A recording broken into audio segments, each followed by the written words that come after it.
estamos vivendo, o tema que procurei abordar vem de encontro ao que muitas pessoas têm vivenciado, ou às vezes é um amigo, né, que desencarna, um parente, e a gente está procurando então, através do Consolador, porque a doutrina espírita nada mais é do que um grande Consolador. Jesus nos disse que mandaria o Consolador que ficaria junto de nós. E na realidade, a doutrina espírita nos faz entender os porquês das coisas. Para onde nós vamos? Qual o nosso objetivo aqui na Terra? Então, acreditando e entendendo o processo, fica muito mais fácil de nós suportarmos as nossas diferenças, nossas dificuldades. Quando utilizei esse nome, eu fiz questão de colocar aspas em perdas de entes queridos, porque ninguém perde ninguém. É um termo inadequado, porque nós não perdemos alguém que nós amamos. E eu fico imaginando a teoria de que não existe vida após a morte, ou que existe uma separação gigante. Que Deus seria esse de amor e bondade?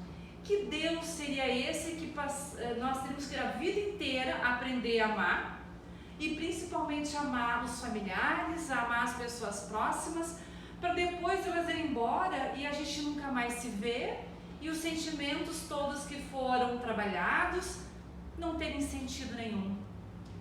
Deus, tudo que Ele faz, tudo que Ele cria é extremamente inteligência.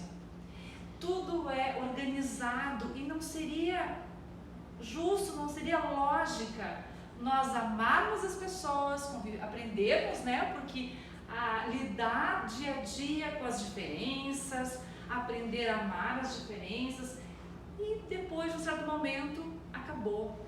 Então não faz sentido, e a gente vai aprender de que não é uma perda, e sim apenas um voltar para casa. Diante disso tudo, a gente, é claro que a gente tem medo da morte, a gente tem medo de alguma coisa que nós não conhecemos.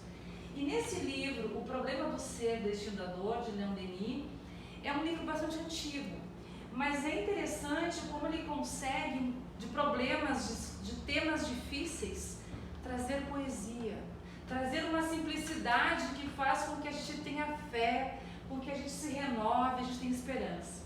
Então, o primeiro passo, quando a gente começa a falar em morte, é porque tem pessoas que não permitem nem falar no assunto. A gente começa a falar, para de assunto, vamos mudar de assunto, para com isso, ai cruz, daí bate na madeira.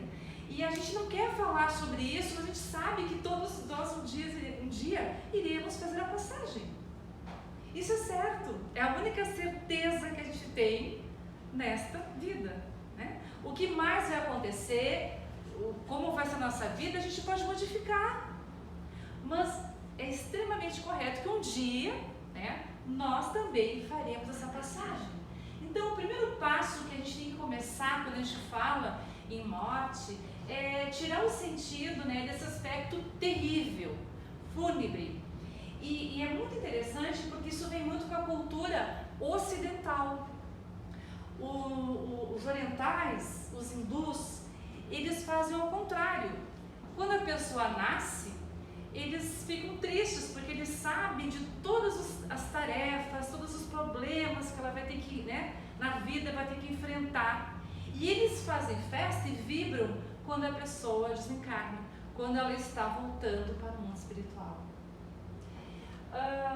Então, como nós temos esses condicionamentos milenares de céu, de inferno, de morrer e ficar eternamente queimando no céu do inferno, ou pior, ficar eternamente no céu sem fazer nada, a gente fica pensando, mas o que vai ser? Para onde é que eu vou? Né? Então, há pessoas que simplesmente se recusam a conceber o falecimento de um familiar ou o seu próprio. Semana passada ainda, a minha filha vai fazer 24 e se criou dentro da doutrina espírita. Desde pequena se criou, aprendeu, sabe, né, como a gente pensa, nosso pensamento. E eu e meu esposo falando, olha, a gente está virando, né, fazendo a curva, a gente fez aniversário e tal. E a gente começa a fazer algumas avaliações de que a gente não vai durar para sempre, de que a gente tem que aproveitar a vida, aquelas avaliações da maturidade. E ela começou a chorar indignada. Para de falar com isso, eu tô brava contigo, né? Porque eu estava falando que um dia a gente faria passagem. Então percebo que diferente, mesmo a gente sabendo, sendo espírita, acreditando em vida após a morte, como a gente tem dificuldade de falar desse assunto. De que nós vamos fazer a passagem, que algum familiar nosso vai fazer a passagem. E a gente se nega a ver isso. A gente pode estar com os nossos pais velhinhos, né, com seus 90 anos, e a gente não saber que vão fazer a passagem. Então, assim, raras pessoas, a gente vê lá cento e poucos anos, a gente já festeja. É uma raridade quando passa dos 100. Então, isso é natural, depois dos 80, depende da saúde de cada um, que vai acontecer naturalmente a passagem para o mundo espiritual. E essa negação, de não querer saber, isso atrapalha e muito a nossa vida. É um preconceito que nós temos. E se nós conseguíssemos quebrar esse paradigma, a gente viveria muito mais feliz. Porque ao mesmo tempo em que a gente aceitaria de que não somos eternos, né? Que um dia vai chegar para todos nós, a gente aproveitaria mais o dia de hoje. A gente aproveitaria mais as pessoas que estão conosco. A gente evitaria brigar, se desentender por bobagens e ficar sem se falar. A gente diria mais vezes o que a gente sente, né? Que a gente gosta da pessoa, que a gente quer agradecer o que ela fez. Porque não é raro a gente se dar conta disso no momento da despedida. Dos dois lados, né? A pessoa que está indo, ela pode passar a vida inteira dela trabalhando, querer deixar coisas para os filhos, deixar uma boa casa, um bom carro, um bom apartamento, deixar, né, um dinheirinho no banco. E ela não se percebe que tudo vai ficar para trás. E o que ela está levando como tesouro da vida dela? O bem que ela está levando de si. Então, quando ela está no momento do leito da morte, ela não fica pensando, acho que eu vou comprar um apartamento ainda, dá tempo, vou fazer tal coisa, vou trocar de carro. O que ela quer naquele momento? Ela só quer reunir as pessoas e fazer o quê? Dizer para essas pessoas que elas eram importantes, o quanto ela amava, se desculpar porque não teve tempo, né? A gente dá tempo para várias coisas, nós priorizamos várias coisas, mas não priorizamos o encontro entre pessoas. E eu fico muito indignada, e hoje está aqui um querido, um primo meu, que eu vejo muito pouco, né? Fiquei feliz em vê-lo. Nossa família é muito grande, mas onde é que a gente se encontra? Nos velórios. E eventualmente, quando tem uma festa, então menos mal, né? Última vez foi uma festa, né? Não lembro. Mas entende assim, aí nós tivemos tempo. A gente assim, vamos fazer um encontro da família, não dá, não posso, tem isso, tem aquilo, né? Todo mundo tem problema. Aí agora morreu alguém, para-se tudo. O trabalho, se tira uma hora para sair, para poder ir lá, se despedir.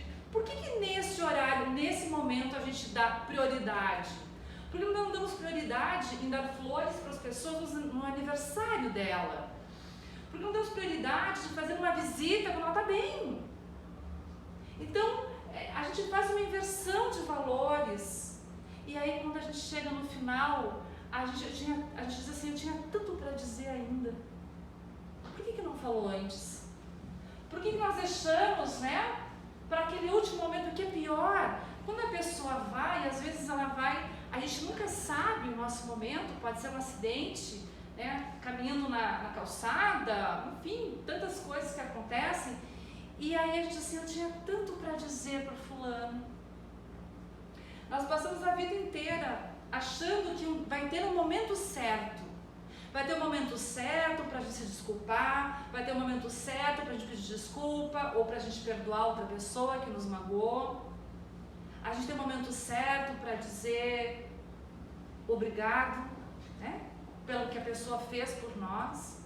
Então eu acho que se a gente conseguisse mudar e a gente começasse a perceber o agora, a nossa vida nesse momento, como é que ela está? Porque às vezes a gente vive o passado ou o futuro.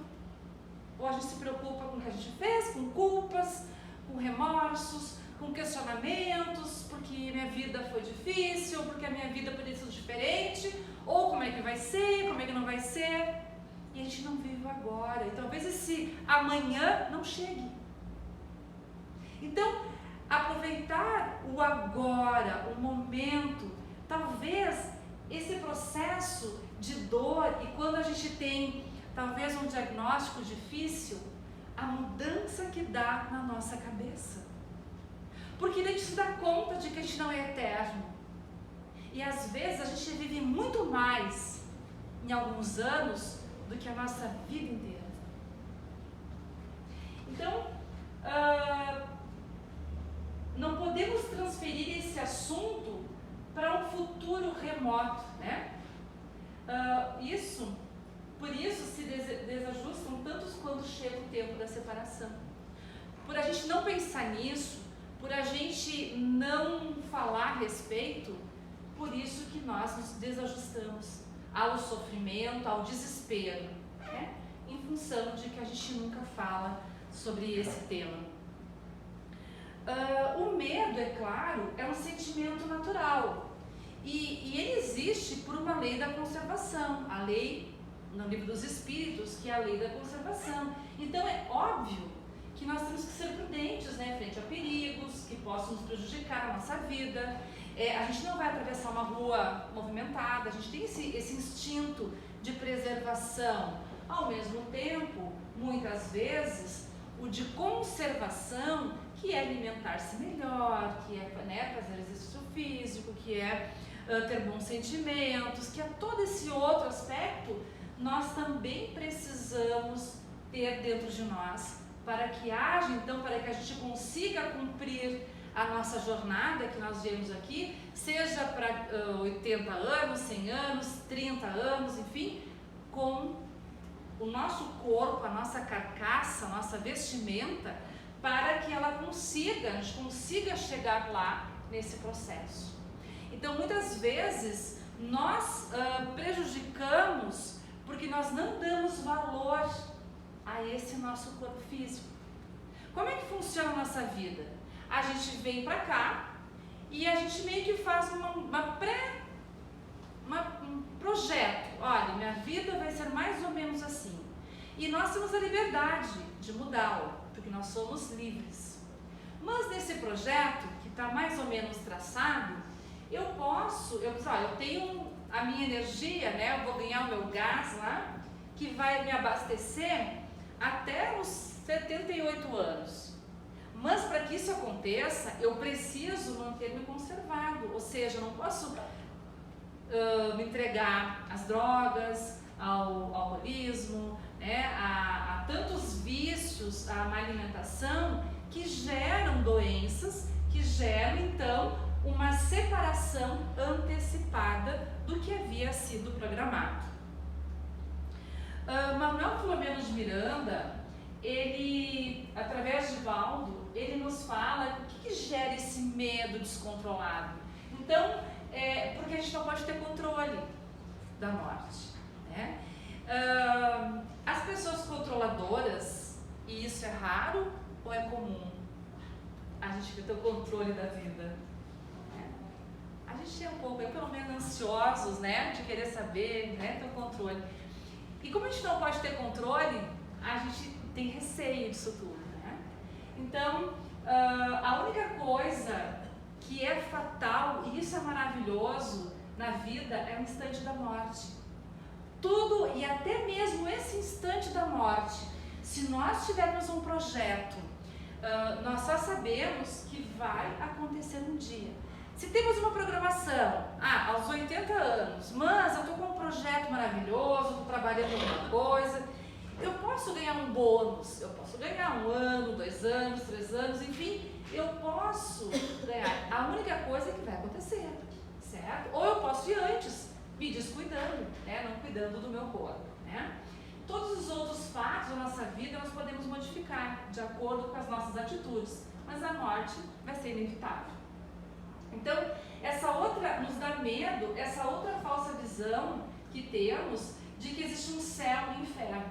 Então, a gente vem de crenças de que há essa separação. E eu fico imaginando, quando a gente fala em Deus, na palestra de Deus, aquele Deus é tão amoroso, é um Deus justo e misericordioso. Ele não quer que nós soframos. Não existe isso. Ai, vai nos punir, porque ele não é amoroso.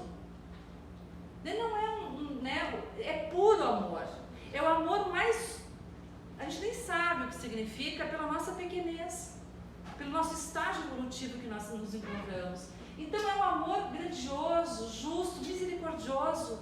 Então, será que é normal ele nos julgar? Porque algumas pessoas vivem 20 anos, outras 40, outras 70, outras, enfim. Será que esse tempo, né, que é pouco, porque a gente é eterno? E eu penso, o que é eternidade? Eu digo, faça um número para descrever a eternidade. Vamos começar a colocar aqui no quadro, será que a gente vai conseguir? Não existe. Então, o que é 70 anos, 100 anos diante da eternidade? É um piscar de olhos, é um estalar de dedos. Então, será que nesse período pequeno a gente consegue evoluir a ponto de ter um céu? A ponto de nós acharmos que estamos próximos a Jesus?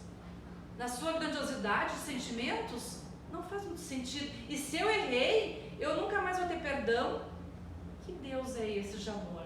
E o que é pior, porque eu posso ter uma vida mais tranquila, posso até achar que estou dentro de um quadro de perfeição, de amor, de caridade, mas eu tenho um filho que eu amo muito, que é a razão da minha existência, e esse filho se perdeu, né? Acabou cometendo um homicídio, se envolveu com drogas, mas eu amo, ele é meu filho. E eu vou ficar feliz no céu, vendo que ele está no inferno. De que jeito? Então é claro que a gente vai temer, porque seria uma separação eterna. E a doutrina dos Espíritos nos ensina que não é dessa forma. Que nós sempre estaremos vinculados com as pessoas que nós amamos por afinidade. Tem pessoas que nós encontramos que fazem parte da nossa vida por um período, tiveram que estar em nossa vida por um período, mas partiram e a gente não tem tanta afinidade, mas outras, é algo tão intrínseco, um amor tão verdadeiro, que não acaba com uma separação momentânea. E aí essas pessoas se encontram no mundo espiritual, porque pertencem a essa família espiritual. Então, o que mais nos dá medo? É ser materialista. Por que existe tanto índice de suicídio? Porque os jovens hoje acreditam no nada. Não acreditam em Deus. Acreditam que a morte é nada. E a partir disso, quando há um problema, eu quero nada. Eu quero não sentir. E aí é muito mais fácil desistir da vida. É muito mais difícil também, né? Porque o que vai acontecer depois, né?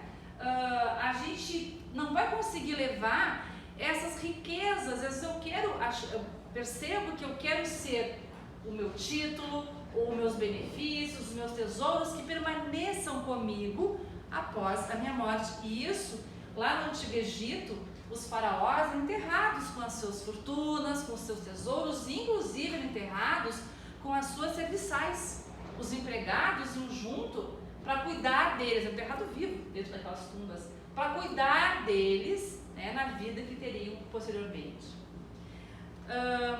Então, bem longe de afugentar a ideia da morte, como em geral nós fazemos, saibamos, pois, encará-la face a face, pelo que ela é na realidade. Esforcemos-nos por desembaraçá-la das sombras e das quimeras com que a envolve e averiguemos como convém nos prepararmos para esse incidente natural e necessário no curso da vida. Bom, a perda de entes queridos, né, ou enfim, a passagem, que nós não perdemos ninguém, eles estão sempre vinculados a nós, né? Nos abala profundamente, mesmo compreendendo a grandiosidade da vida espiritual e a eternidade da alma. Somos compelidos ao choro, à tristeza e muitas vezes nos entregamos ao sentimento de incompreensão, como se aquilo fosse um castigo, uma sina. E aí nós sofremos muito mais com isso. E aqui diz, mas perder é também evoluir. Separar-se de alguém que necessariamente precisa ausentar-se para alcançar outros voos é também evolução. Precisamos compreender isso como um desapego. E o nosso amor, eu sempre digo, nós ainda somos muito possessivos nos sentimentos de amor. Nós achamos que é nosso, é meu. E nós temos uma dificuldade muito grande de entender que a pessoa que ela vai para o mundo espiritual, ela tem um outro caminho para seguir para a sua evolução. Que a evolução dela é diferente da minha. Que eu preciso ficar mais um tempo na Terra. O que é a Terra? E aí a gente consegue entender melhor que na realidade, né, a morte é apenas voltar para casa. É regressar para a verdadeira vida, ou seja, a nossa vida espiritual a nossa vida é no mundo espiritual. A gente pensa o contrário, né? Eu vivo aqui e vou para o mundo espiritual. Não, a gente vive no mundo espiritual e viemos para cá, para a Terra, um momento, é uma passagem, uma viagem. Eu venho para cá, faço a minha prova, aprendo algumas coisas e volto para o mundo espiritual, que é a minha caminhada evolutiva. É o contrário. Então, a morte é o regresso para a nossa vida verdadeira. E quem fica aqui sofre. Porque, claro, né, ela não entende que é necessário, aquela pessoa foi liberta. Foi liberta do quê? O que é a Terra, gente? O que vocês acham que é a Terra? É o céu? Como é que está a nossa Terra? O que a gente tem aqui? Doenças, violência, fome, miséria, corrupção, o que mais? Guerras, mais coisas, né? Egoísmo, injustiças, né? Ganância. Tá o céu, né? É o céu? Está um pouco longe de ser o céu. Então, a Terra, na realidade, né, ela é definida como uma oficina de trabalho, né? A gente vem aqui para trabalhar. Quem faz, ela está lá no mundo espiritual, e quem tem que reencarnar na Terra, vem para trabalhar, vem para aprender a ser humilde, para aprender a ter resignação com as dificuldades, aprender a não ter vaidade, aprender a ser caridoso, aprender a amar, a perdoar. E a gente está em volta disso. Então, ela também é um hospital, porque a gente é doente. Somos doentes da alma. Quem não tem coisas íntimas que tem que tratar? Todos nós temos. Nós temos vários sentimentos desajustados. Ou a gente é ciumento, ou a gente é egoísta, ou é vaidoso, ou é arrogante, enfim, né? Tudo que a gente, ou a gente se melindra facilmente, a gente não perdoa.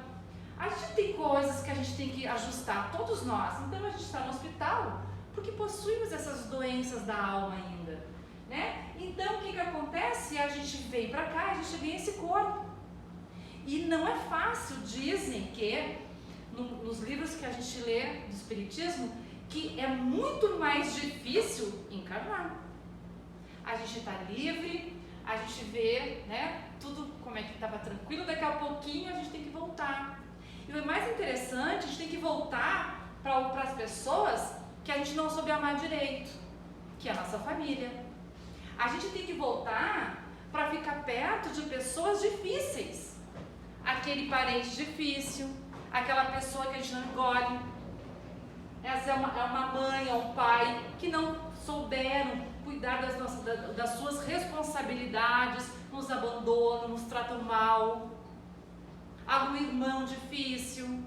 Então nós estamos aqui, né, para aprender, e é muito difícil ainda vestir esse corpo que ele nos limita a várias coisas.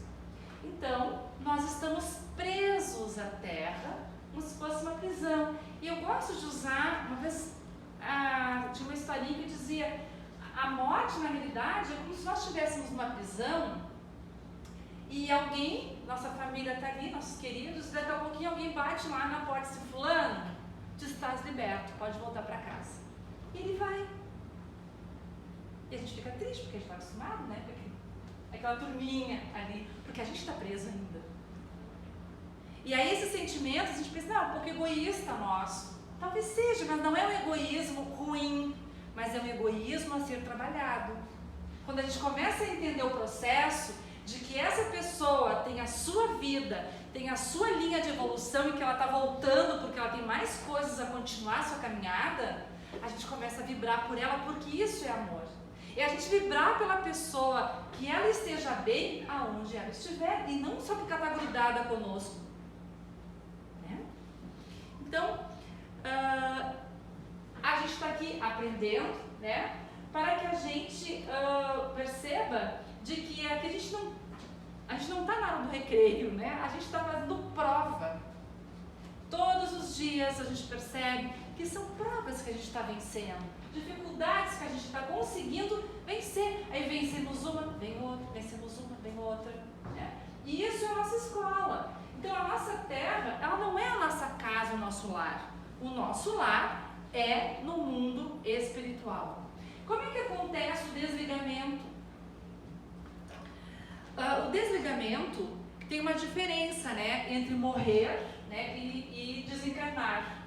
Porque a morte é física, né, parou de funcionar os órgãos vitais, mas o desligamento é puramente espiritual. Ou seja, nós temos centros vitais que são acoplados junto de nós, né? E é um processo de desligar, né, esses centros vitais para que a nossa alma possa seguir adiante, né? Então, é um processo através do qual o espírito desencarnante se afasta definitivamente do corpo físico que o abrigava durante a vida na Terra. E é interessante que esse desligamento, diz aqui, todos os dias a gente morre, porque quando nós dormimos, o nosso espírito não precisa dormir, o nosso corpo físico está cansado.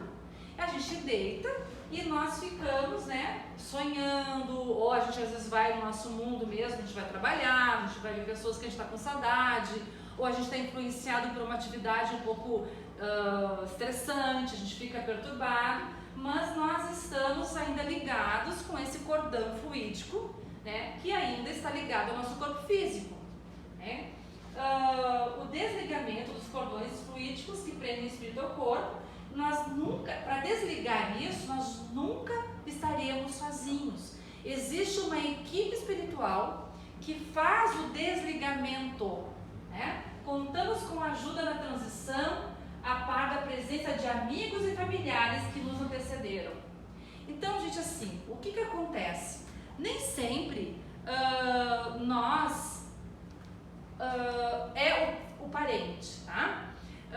Vocês podem perceber que às vezes tem alguma pessoa que está muito adoentada, está no hospital e ela começa a dizer, ai, a avó está aqui, né? Fulano, meu marido está aqui, começa a ver isso, certo?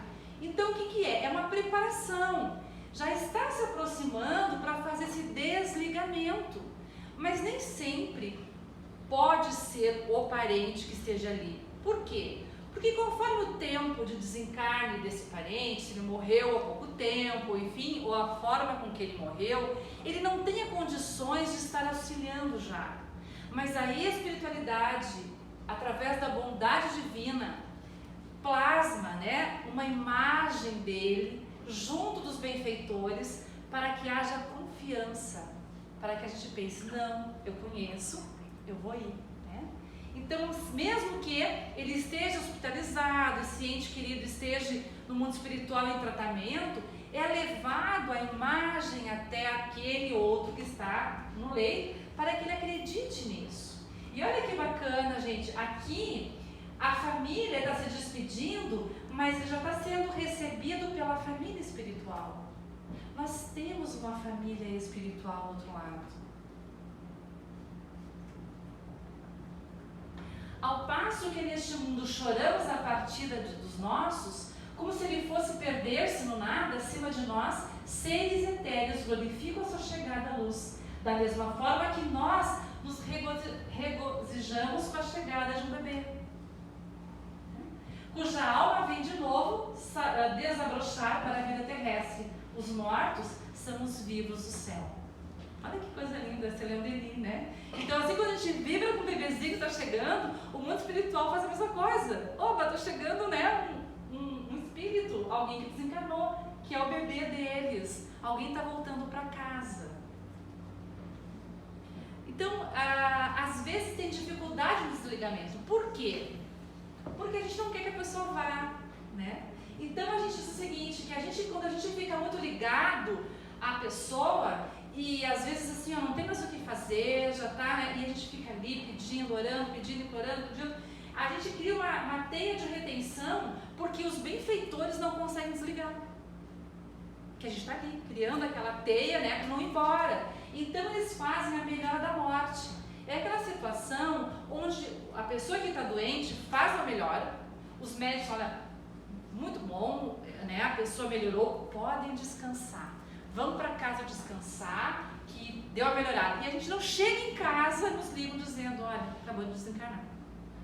Porque a gente estava retendo, a gente faz teias, né, nosso pensamento faz teias, não permite que haja o desenlace dessa pessoa. Né? Então, a atitude da família, Leon Denis nos diz, no estado de perturbação, porque essa passagem, né, pode ser um momento de perturbação, como se fosse um sonho, né? A alma tem consciência dos pensamentos que eles se dirigem.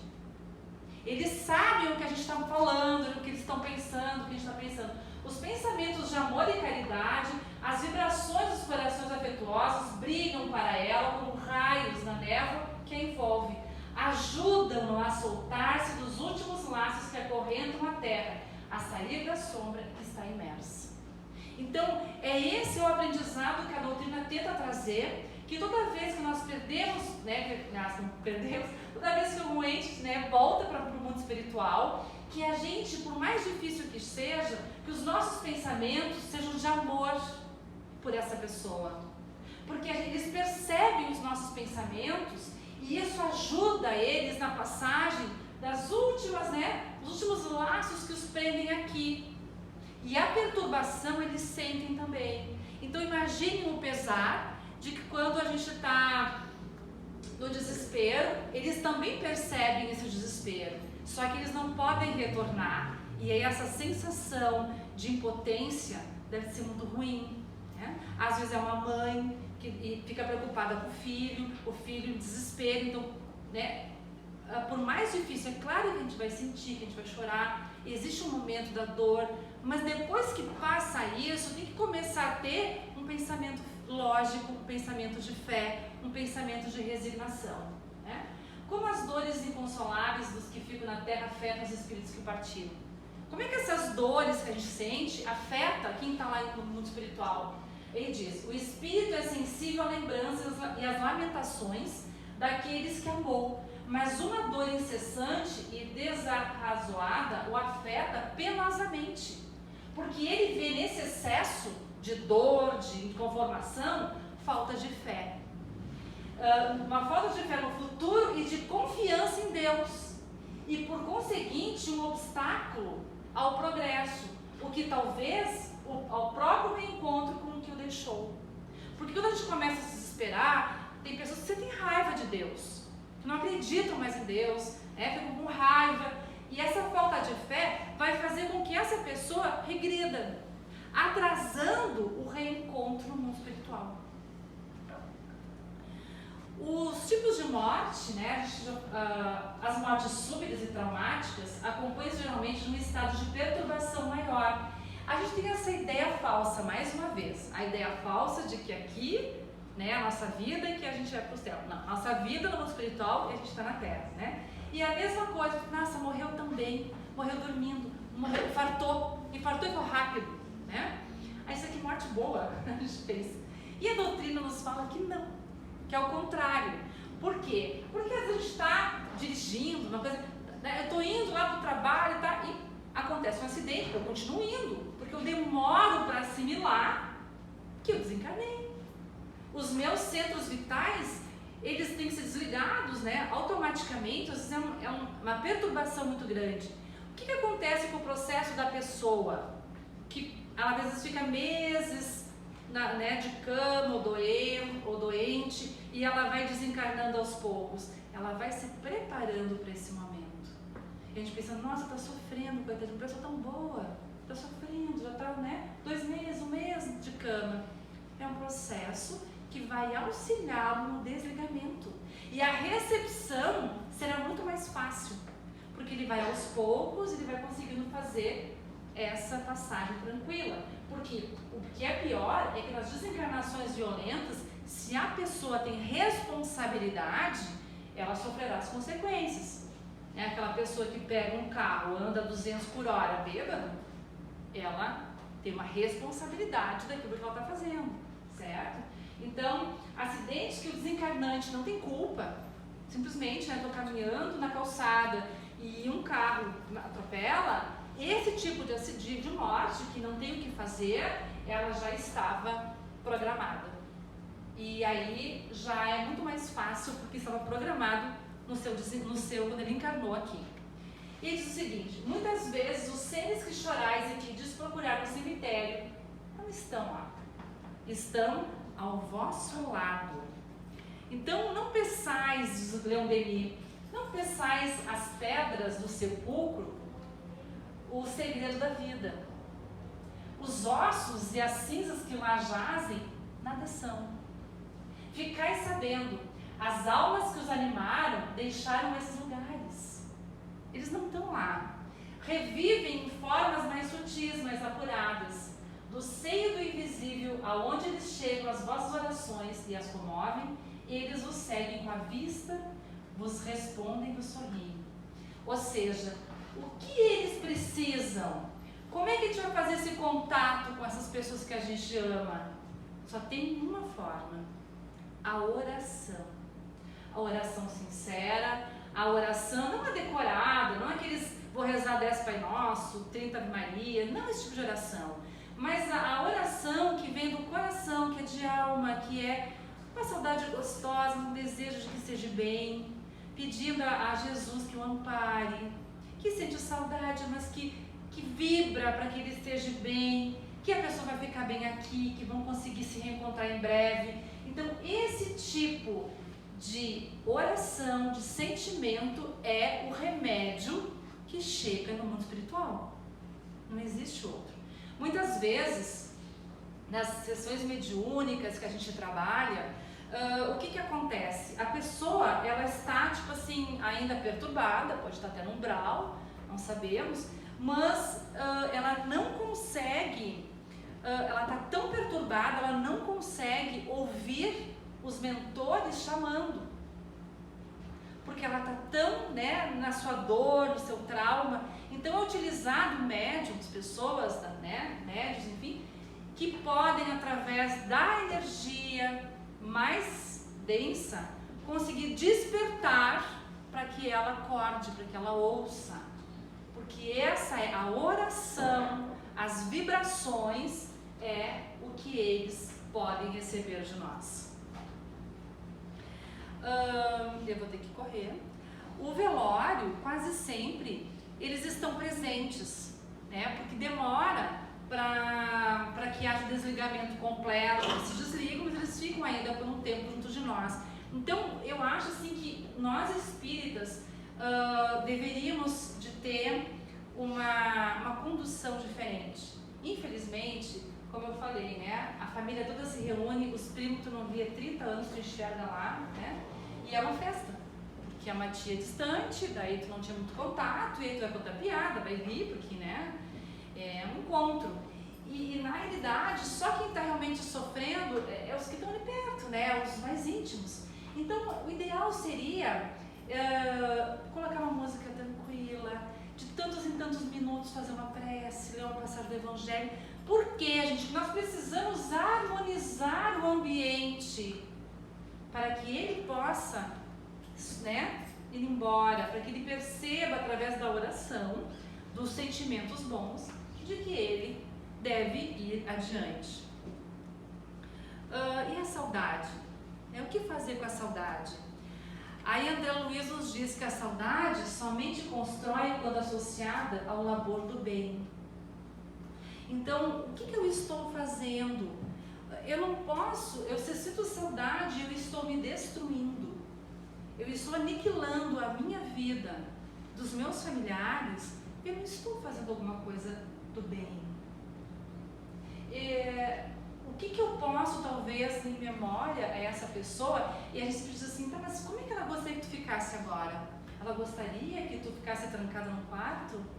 Como é que essa pessoa gostaria de te ver agora? E aí a gente fala, não, ela gostaria de me ver bem. Então faça isso por essa pessoa, fique bem. Viva da melhor maneira possível, cumprindo o quê? A nossa missão, porque ele teve uma missão e nós temos outra. E qual é que é a minha missão? Eu não posso, por mais que doa, e eu tenho certeza que a perda de um filho é a dor mais terrível que a humanidade, que o ser humano possa ter. Mas eu tenho a minha missão de ser humano. Eu não posso esquecer a minha vida. Eu preciso seguir em frente, né? Então a saudade da partida são de certo legítimas e as lágrimas sinceras, sagradas, mas quando demasiado violentas, essas saudades entristecem e desanima aquela pessoa que é objeto.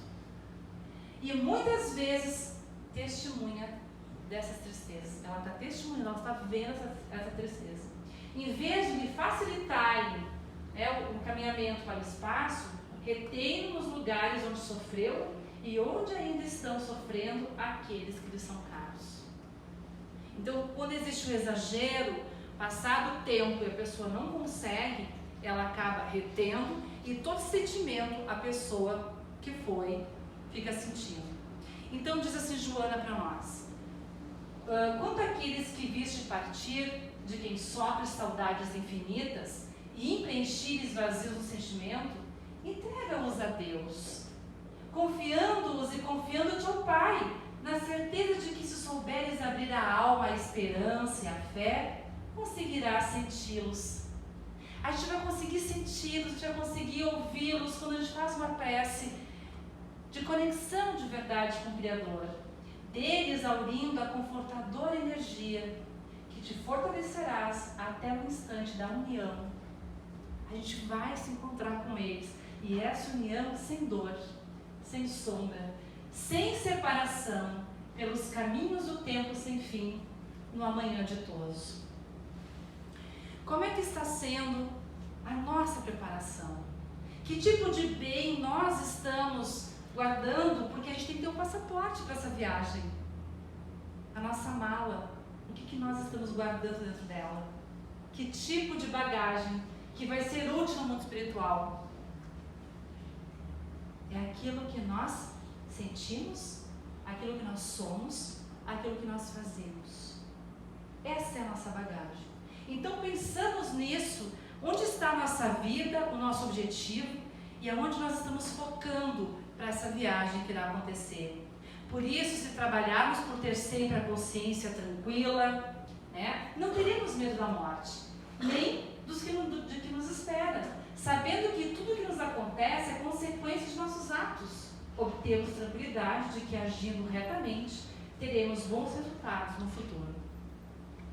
Passamos então a ver a vida não mais como a possibilidade de um fim, e sim com a certeza de um recomeço, por meio do nosso desprendimento material, através da prática da caridade e adotando Jesus e a sua mensagem por modelo e guia, não temos o que temer do futuro e muito menos da morte. E a gente encerra com essa frase de Leon Denis, que realmente é maravilhosa. Diz assim: a vida do homem, a nossa vida, né, é como o sol das regiões polares durante o estio. Ele desce devagar, ele baixa, ele vai enfraquecendo, ele parece que vai desaparecer um instante por baixo do horizonte. E é o fim na aparência, mas logo depois torna a elevar-se para novamente descrever a sua órbita imensa no céu. Que possamos refletir sobre tudo isso, que tenhamos então a força, a resignação e a fé diante das dificuldades, daquilo que nos acontece, sabendo, antes de tudo, de que Deus nos ama. Se as dificuldades acontecem e Ele nos ama, que possamos ter a humildade de olhar para aquele problema e dizer: Pai, eu sei que Tu me amas tanto. O que Tu queres que eu aprenda com essa dificuldade? O que Tu queres que eu aprenda com essa dor? O que eu tenho que mudar na minha vida para que a gente possa se refazer e seguir adiante, fazendo algo por Jesus e não só querendo receber dele? Que assim seja.